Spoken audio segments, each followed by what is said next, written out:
Next, I have Dr. Linda Lee Tarver, followed by Marilyn Fine, followed by Michael Haynes. Hi, Dr. Tarver. Thank you, Welcome to the Senators. committee. Thank you. Thank you so much. My name is Linda Lee Tarver. I'm a Michigan voter, former Michigan Civil Rights Commissioner, a retired state employee, and a Republican activist. I'm a public servant under 5 secretaries of state, including Richard Austin, Candace Miller, Terry Lynn Land, Ruth Johnson, and I was delighted to retire under the current Secretary of State. I have been under 7 years under Secretary of State Ruth Johnson. In that role, I was the Community Affairs Director and Election Integrity Liaison.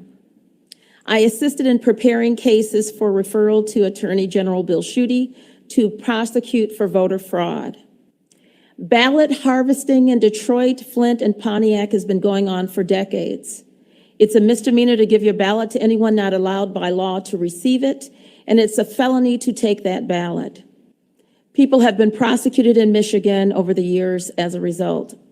Ballot stuffing, ballot curing, and complete fraud in the issuance, handling, and processing of ballots has not been addressed, and no election after 2020 should be considered fair unless we get this right this year.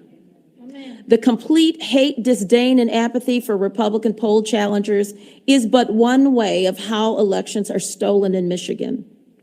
Before COVID-19, and I'm talking to the Democrat in the House, and in every election in the last 25 years, Republican poll challengers were removed by the police, especially in Pontiac. MCL 168.733 says, the election inspectors and other election officials on duty shall protect a challenger in the discharge of his or her duties. Shall protect is not an option. Shall protect. It is never done in the urban areas. Never, never, never in the urban areas. In the 34 years I've been working for the state of Michigan, and certainly not the 29 years I've been working at the Secretary of State. It also says in subsection 4, a person shall not threaten or intimidate a challenger while performing an activity allowed. You shall not threaten or intimidate.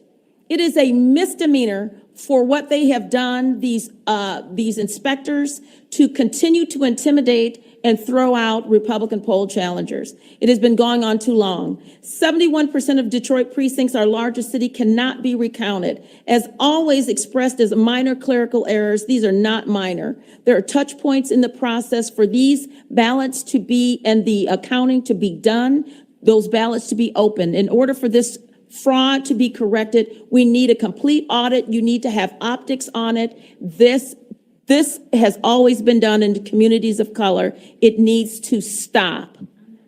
Enforce the laws and ensure, bring in independent inspectors. And I'll be happy to answer any questions. Thank you, Dr. Tarver. Any members have a question? Senator Tice. Thank you, Dr. Tarver. I appreciate you coming, and I appreciate your testimony. Also very compelling. Do you have, when you speak about an audit and a complete audit, what would you see as the appropriate type of audit? Would it be a forensic audit? Would it be a hand recount of ballots? What would you like to see done? 71% of Detroit cannot be recounted, which means that the boxes that the ballots are in cannot be opened. 71% is egregious, and it happens in these communities of color. So if you cannot recount it because of a, quote, clerical error, according to Secretary Benson, these are not clerical errors. These ballots are hidden in. You can hide them in there until you're able to open them.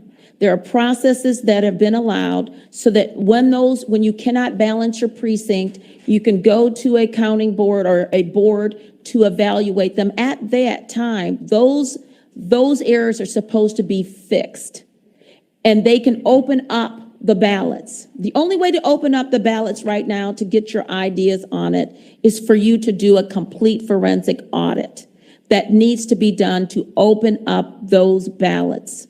because a recount is only going to get you 71% of the ticker tape that says these are the numbers and there are bad ballots inside.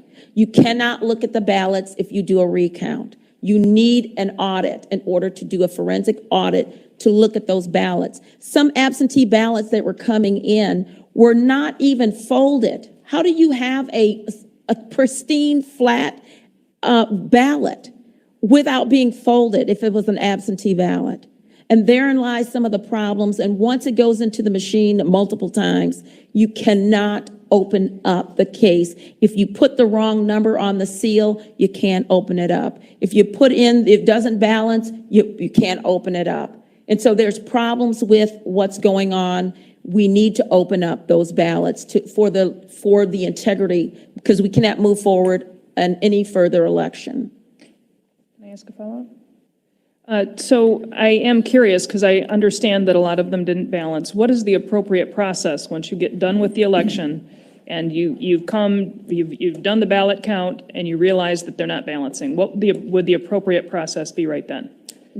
The precinct inspectors or the precinct captain who is supposed to be trained are supposed to contact the clerk's office if there's any problem with balancing. You're supposed to know and have your hand on how many provisional ballots, how many spoiled ballots, where are the missing ballots, what's going on. You're supposed to take care of it at the precinct level and then close your precinct. But if some reason you're not able to, there's a counting board where you take your ballots to turn them in to say, I testify that I did this and I've got my paperwork, I've got my poll books, I've got the notes written down in the poll books or in our electronic poll books. And that counting board is supposed to say, you're not in balance. Let us open up that container and make sure those poll books we can look at the ballots. We physically can look at them.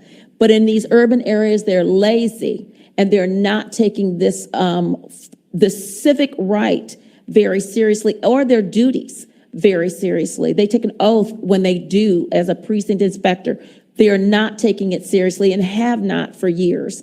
And the apathy toward the official duties here has become egregious, because once they decide not to balance that precinct, then it goes through and you have the hot mess that you had, where you have these canvassers, board of canvassers, 4 people that is supposed to amend that hot mess. Flint has never been able to balance. Never been able to balance, and there's touch points across where they have the ability to open that up, to do a quote honest open of the ballot itself, the container itself. If you're not able to open that container up, which after it leaves the counting board, you're not able to do it unless you get a court order or an audit. And no one has been brave enough to do it. 71% of Detroit cannot be recounted. We have nothing. And when we did a recount before, we saw some of the most egregious things when we looked through and did recounts before in Detroit. There's some things in there that should never have been in there. And that is what I'm telling you about when you're able to open up those ballot boxes. But it is not going to be at the Detroit canvasser level, and certainly not at the Michigan State Board of Canvasser level. Thank you, Doctor. Thank you. Thank you, Senator Tice. Vice Chair Irwin, please. Thank you, Mr. Chair, and thank you for your testimony. Thank you. Just a couple of questions for you that I'm going to ask you based on the fact that you've been around for a while. You've been an activist. You've been where you work for the Secretary of State's office. So that's why I'm going to ask you these things. I think my first question is, are you aware that there are audits done on past elections? And in any of your official or unofficial capacities, did you ever have the opportunity or cause to review those audits that looked into things like, dead voters and all that kind of stuff Yes. that we've done in the past? Yes. Okay. And did you find that the answers to those questions were that, in fact, these were clerical errors in previous audits that have been done by the Legislative Auditor General and been before this committee in the recent years? So I've worked with Chris Thomas for years. And I've submitted some illegal stuff that I felt was illegal to them to investigate, and they were investigated. How they remedied it was not according to what I felt was necessary. There have been clerical errors, if you call it clerical. The law concerning your ability to be a precinct inspector, a poll worker, is that you have to have a sufficient clerical acumen in order to perform the duties, which means you should be able to read and write and add and subtract. And you should be able to perform the duties without any inhibitions. We know that there are over 500 precincts in Detroit, and many of the people who will come and get trained, some of them will not show up. But the ones that do show up, they are not given sufficient training on how to legally perform the duties that they have. However, if they are told that the challenger is the enemy, this person standing behind you is the enemy, and they have not been told that the person behind you must be protected, you will not be able to address some of the oversight, laziness, ignorance of the law, ignorance of the process, and lack of training. And so one of the ways that ballots are the election fraud occurs is when you have workers who are not properly trained. And that's where we are finding is lack of training. They're in a hurry. They're not sure what to do. But those clerical errors are mixed with clerical errors, but a lot of them are considered fraud. I would have referred all of them to the Attorney General if it were me. But Chris Thomas and others decided not to. They tried to remedy those things as best they can, but unless you put the full faith into the law and start prosecuting people, we will continue to see what we've been seeing. 71% of Detroit cannot be recounted. And I would not want to run on a Detroit city nothing at all. I would not want to run in the city of Detroit knowing that there have been, quote, clerical errors, that some of them are illegal. There are ballot curing problems. We have seen people walk into the clerk's office in Detroit with a stack of 75 ballots. Janice Winfrey is standing next to me. And this guy is not related to all of these people. He's not a postal worker, nor does he work for the clerk's office. These are ballot harvesting has been going on. Inez Brown in Flint has been, the clerk of City of Flint has been complaining about it. These are not clerical errors. These are what's been allowed. And when you have drop boxes for all of these urban areas to make it convenient, you do not have the ability to check the drop box that I'm putting in 50 ballots.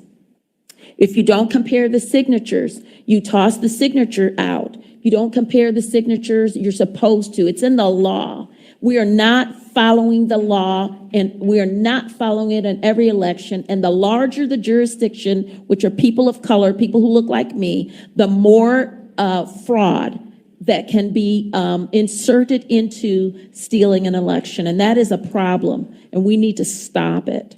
Okay, I almost am afraid to ask another question. Ask the second question. You've read the audits, you've seen them. We both read the audits. They know me, so. Yeah, I know. I'm glad we both read the audits. I just I'm kind of keep very putting it out passionate. there that, in fact, Yes, it is thank part you. of Michigan election law that we Yes. have audits, and those audits have been done in recent elections, and they'll be done after this one as well.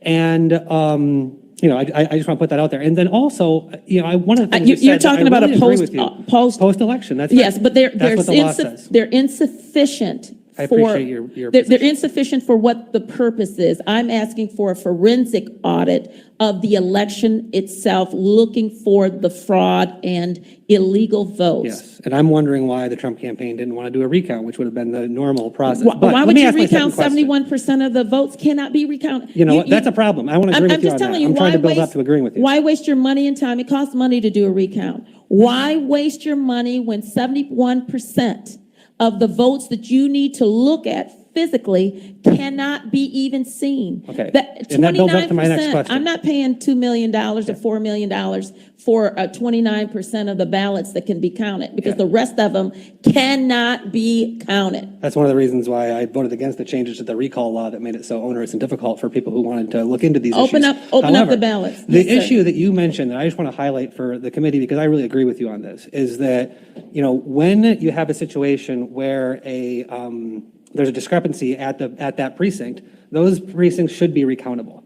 And we need to find a way to make that so. And I think that what you're going to find here in Lansing is that there are a whole lot of Democrats who are going to agree with that. We want these ballots to be looked at. We want elections to be run in a safe and secure manner. But the problem is that this legislature has been controlled by Republicans since the 80s. The state Senate has been controlled by the Republicans since the 80s. And so my question to you is, after the 2016 election, when we saw the problems that we saw that you just hinted at, when we had agreement apparently between a lot of folks about the fact that these precincts should be recountable, why did we see no changes in the law to address any of these issues while we had a Republican governor, a Republican House, and a Republican Senate? So I'd be happy to answer that question, and that's a very simple one. We have sufficient laws on the books. So my brothers and sisters in the Republican GOP has done their due diligence to pass laws, make laws. The enforceability of the laws, however, because in Grand Traverse County, we're not having this problem. In certain counties that Van Buren County, we're not having this hot mess problems that we have in Pontiac and in Flint and in Detroit. We don't have that. So if you want Republicans to pass more laws, why don't the Democrats in their cities enforce the doggone election laws so that that we can have fair and just elections? Because I just gave you the law. It's a felony for me to give my friend, next door neighbor, my ballot. It's a misdemeanor for me to give it to them, and it's a felony for them to turn it in. A felony. It is not enforced. And we have situations in the inner cities and these Democrat-controlled areas, because that's what we're talking about. Democrat-controlled areas cannot seem to balance their elections. And because they have been habitual violators of the inability to balance their election because of either ignorance, apathy, lack of leadership, or lack of caring about their election integrity. Because if you add more laws to the books, you still have people who will not follow the law. And if you don't enforce the law, if you don't bring in Republicans to say, I am going to be a poll worker. If you need 5 Republicans in the building, make sure 5 workers are. Contact the Michigan Republican Party. Ask them for 5 people or 25 people or 200 people to work it. And then when the challengers come in, you protect them. You don't put them out. You don't call the police on them. You're supposed to protect them according to the law. If you follow the law in the urban Democratic controlled areas, then we would not be here today. I certainly wouldn't be here. But in 25 years that I've been monitoring elections, working with the Secretary of State, the last 8 doing election integrity, it's been a hot mess in these same Democrat controlled areas. We don't need any more laws. We need to enforce the laws, and we need to open up the doggone ballot boxes. But we are agreed that we need to change the laws on recounting precincts. We do agree that we need to change the law on recounting precincts, right? Pardon me? We should change the law on recounting precincts. That was the subject of my question. We're not changing the laws for recounting. But the question was about that specific law, allowing the recounting of imbalanced precincts. No, we're not. Let's change that law. We're not trying to talk about recounting for imbalanced precinct. The balancing of the precinct can come at the counting board level. You think that the ballots come out and then all of a sudden it's given in and locked up in a box. It is not. Once it leaves the precinct, it goes to a counting board. They have the full authority to open up that ballot box because it's not balancing. If the seal is broken, if this is broken, they can reseal it at the counting board. There is a law with the counting board, and it's lazy in the inner cities of color, of people who look like me are not doing their job. And it needs to be done so that we can count 100% of the precincts instead of 29%. That's what needs to be done, is to make sure people are doing their job. You won't get that in an audit. What you will get in the current fake audits that we've been having and these fluff audits that we've had right now, you will get, well, these can't be recounted, so okay, so we can't do that. Here's what we can. You will get an audit of the 29% in Detroit that can be recounted. That's all you're going to get. Because we need to see the 71% of the fraud that has been locked up and will be destroyed after so many years. That's what we need to see. Thank you, I'll take Senator. any other questions. Thank you, Senator Irwin. Senator Lucido. Thank you. Thank you, Mr. Chairman, and thank you, Dr. Tarver. I got to tell you, I can't agree with you more. My whole problem is sitting in this chair today and leaving the Senate to go prosecute those crimes. Why was it when the Secretary of State, which you were there how many years? I've been with the Secretary of State 29 years. Almost 30 years.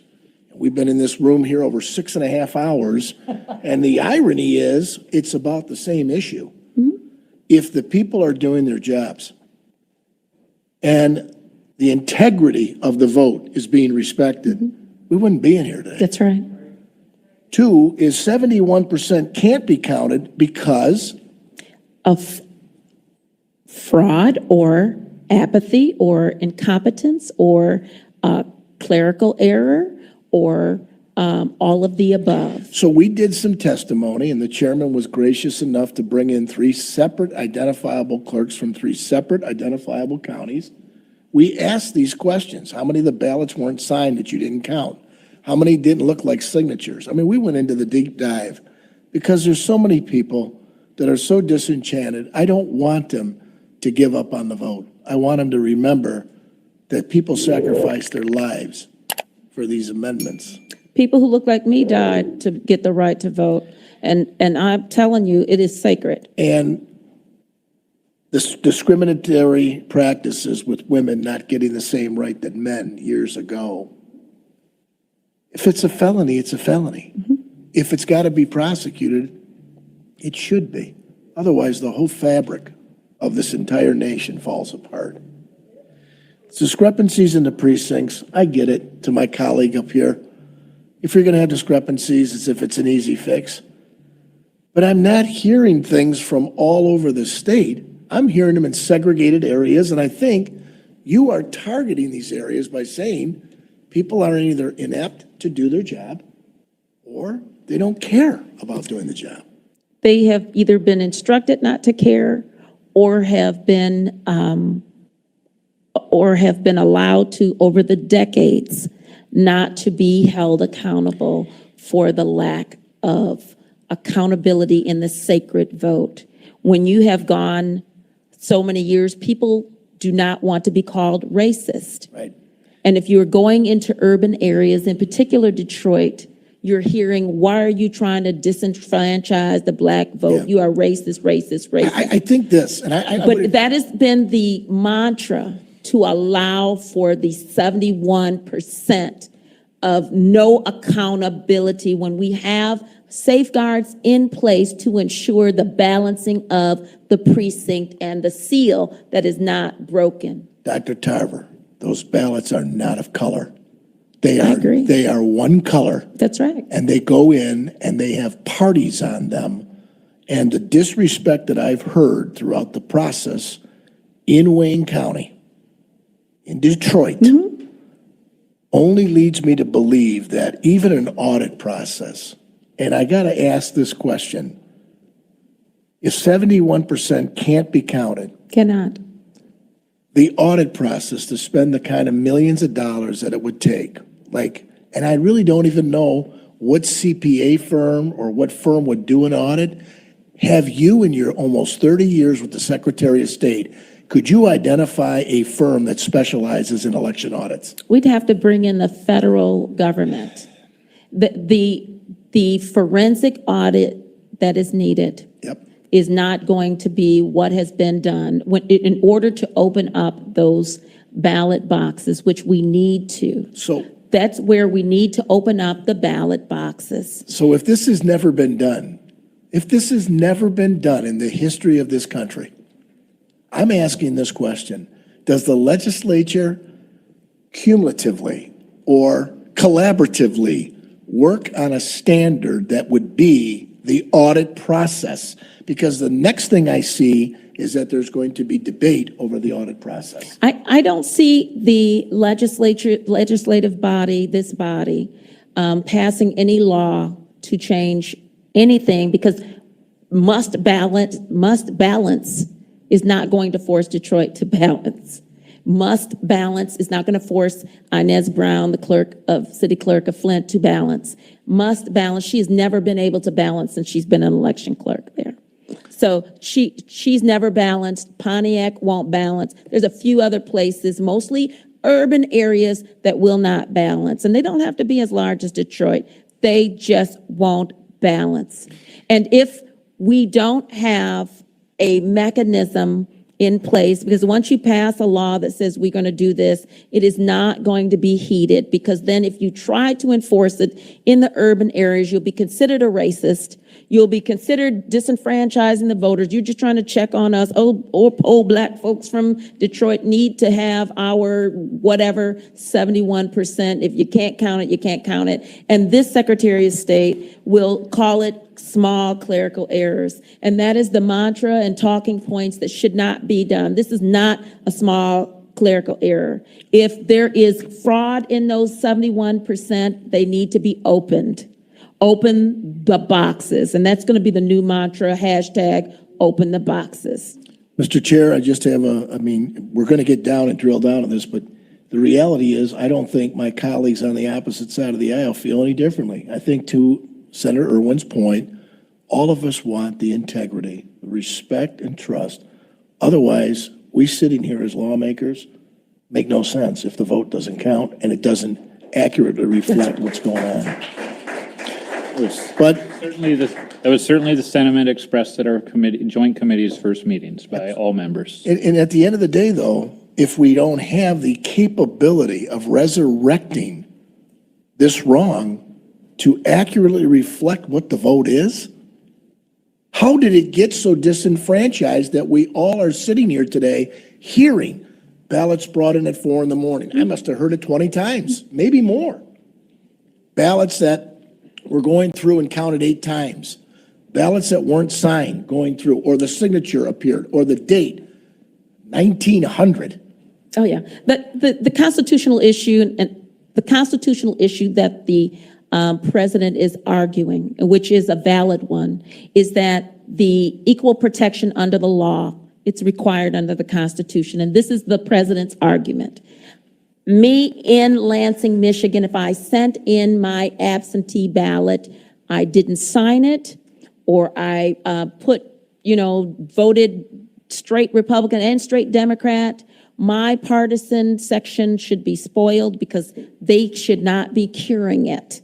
And that is being cured. If I did not do what I needed to do, my ballot won't count. But if the same ballot was sent in Detroit, it is cured, which is fake, trying to interpret the results, and it is accepted if I don't sign it in Detroit. And that's where in Lansing, my ballot won't count. In Detroit, it will, and I should be able to have equal protection under the law. That is the constitutional amendment. That's the constitutional argument that our president is making. That is what you should be looking at. Are we treated fairly, regardless of where we live in Michigan? Will my vote count? Regardless. You used the word cure. Cure. In the law, yes. If you look at the legal definition of cure, what do you mean by the definition of cure? So the curing of the ballots is if you're not able to, you've got an absentee ballot and it is kicked out. Because if you're sitting there, your ballot is kicked out if there's an overvote or if there's an undervote. You can, if there's an overvote, let's say it says vote for not more than 2 and you vote for 3. It's an overvote. It'll kick it back out if you're at the precinct. And you have a chance to cure And you the have ballot. a chance to cure your own ballot. To redress the wrong Correct. on the ballot. But if it's an absentee ballot, Yes, it is not supposed to be cured. it is not supposed No. to be. It's supposed Your to be. partisan It's a spoiled section, ballot. That section is spoiled. It's not countable. But the nonpartisan section that you did correctly is supposed to be counted. So let's go by example. I vote straight ticket, Democratic. And Republican. Or I vote straight ticket, but when I get to the judges, choose not but one, because they're nonpartisan, Right. that part. Right. I choose two. What happens to the ballot? So your ballot counts, but if it's an absentee, that particular judge is not, that is not counted. Nobody gets a vote. Correct. Okay. At the end of the day, I sat here as a legislator for over 6 years now. I sit in this chair and I wonder why the Secretary of State, if you have to request a ballot in a primary for Democrat or Republican, why they just can't make two ballots, all Republican, all Democrat, and send them out. So it can't get spoiled. You can't make a mistake.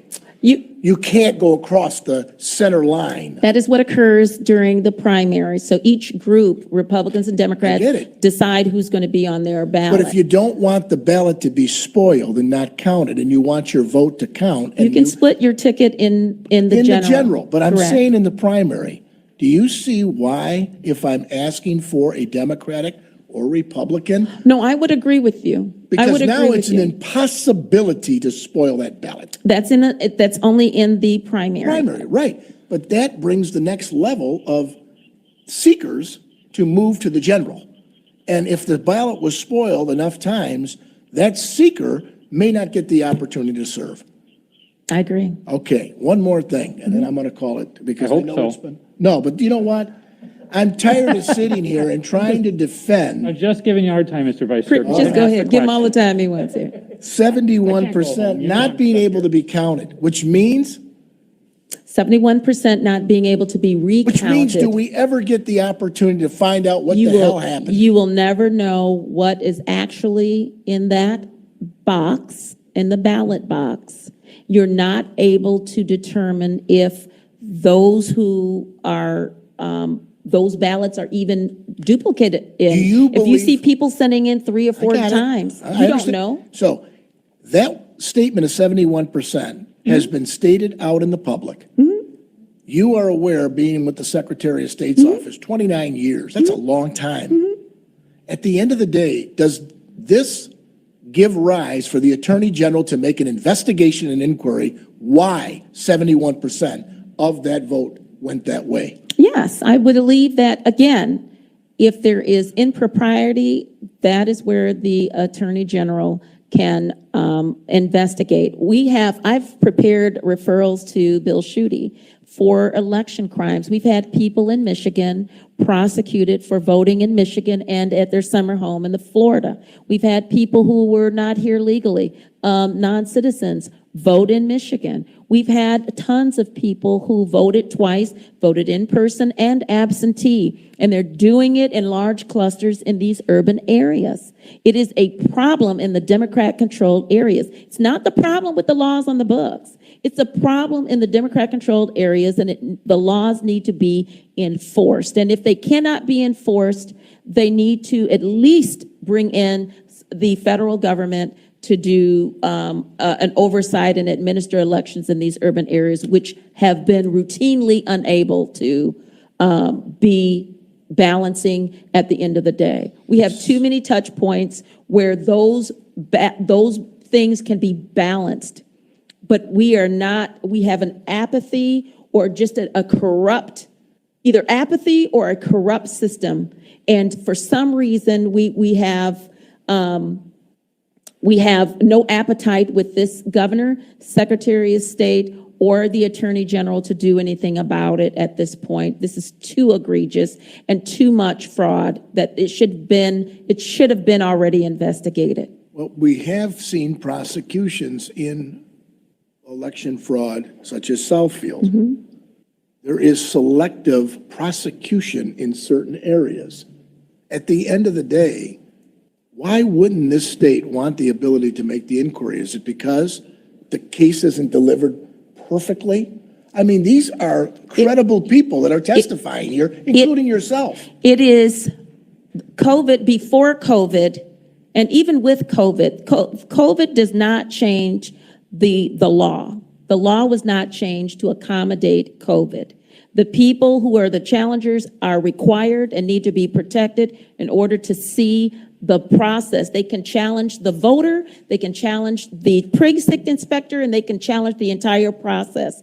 That's what the law says, 168.733. That's what the law says. But we also have laws on the books that allow for people, the public, to view. And we also have laws on the books, but if they're not going to be enforced because it's an urban area, we have laws that says that people who should need assistance should be able to have assistance in voting. And some of these precincts did not have handicap and disability procedures there. Voting by mail disenfranchises a lot of people who cannot read and write, who need assistance, who need some assistance in the voting process with the machines that will read the ballot to them.